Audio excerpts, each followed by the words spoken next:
Keep your bombs to yourself. Stay away from our land.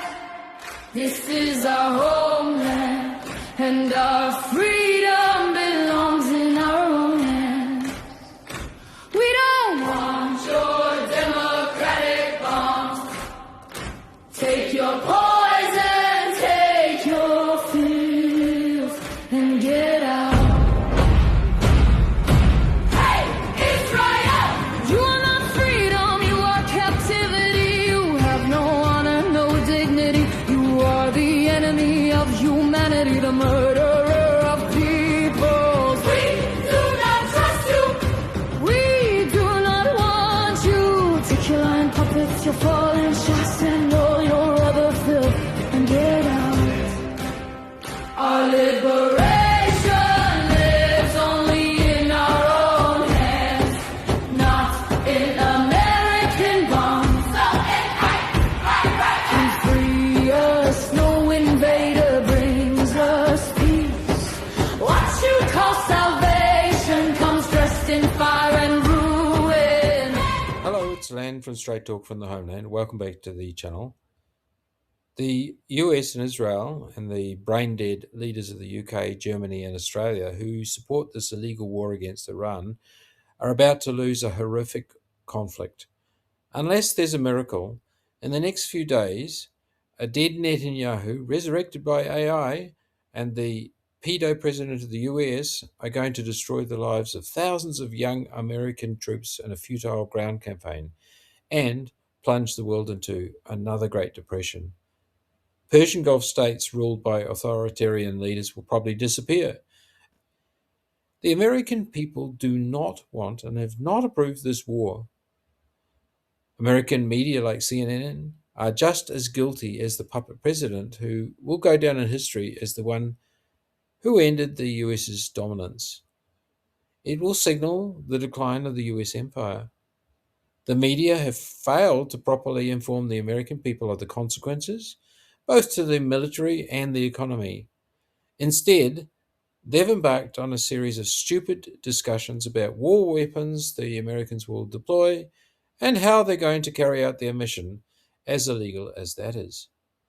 US and Israeli aircraft are being shot down, and a war that was only going to last for days is lasting weeks. Doesn't that sound like the Kremlin's attack on Ukraine? Trump is desperate.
media don't talk much about the consequences of this war for Israel either, or the world if Israel starts firing nukes about in a last desperate bid to take us all down with them. Analysts can see that the Israelis are taking heavy losses in Lebanon. I'm reporting to you from occupied South Lebanon, close to the town of Khiam, where the Israeli army has failed to seize control of the city over the last 20 days. Daily clashes with the resistance and the IOF have been ongoing and intense. The Americans have had to leave Iraq, and the Gulf nations are running out of water and food, and their economies are collapsing. We know the Americans are also running out of bombs and missiles, and Israel is basically defenseless now because of superior Iranian missile technology. They have few defensive missiles left, and Israeli cities are devastated. Not that anyone can see that on traditional media. America has been losing since the first day of this war, but the orange idiot in the White House that 70 million foolish Americans voted for can't stop now. His ego is the only important thing to this Epstein-class monster. The vast majority of Israelis support the apartheid and warmongering acts of Israel. So this is not just about Netanyahu and his cabinet, some of whom are also probably dead.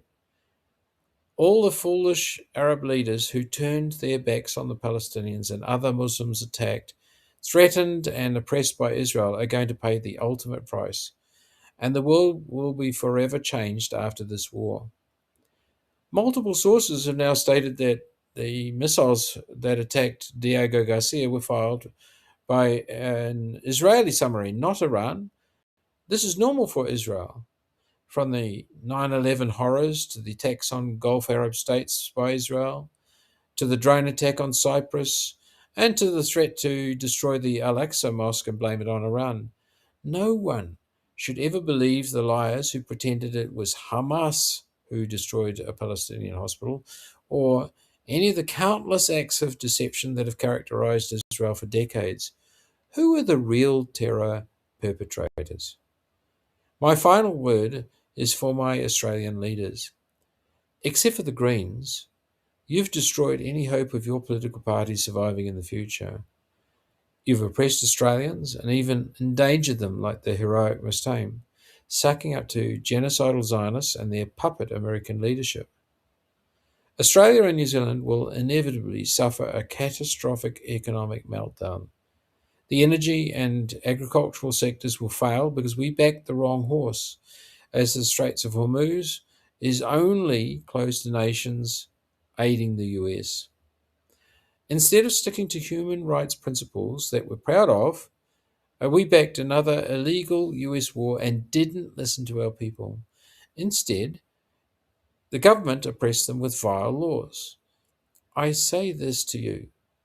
After this horrible war, from the Margaret River to the Tasman Sea, Australia will be free of Zionists. I pray that people realize that many Jews aren't Zionists. I therefore urge defending innocent, non-Zionist Jews from retaliation. I pray people realize that Palestinians are a Semitic people. I therefore also urge people to understand that Israelis attacking Muslim and the Levant's Christian peoples is the very definition of an anti-Semitic act.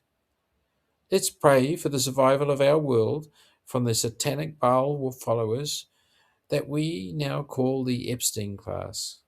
Let them all face justice in this life and in their hell that will follow. Please like, share, and subscribe. This is Len from Straight Talk from the Homeland.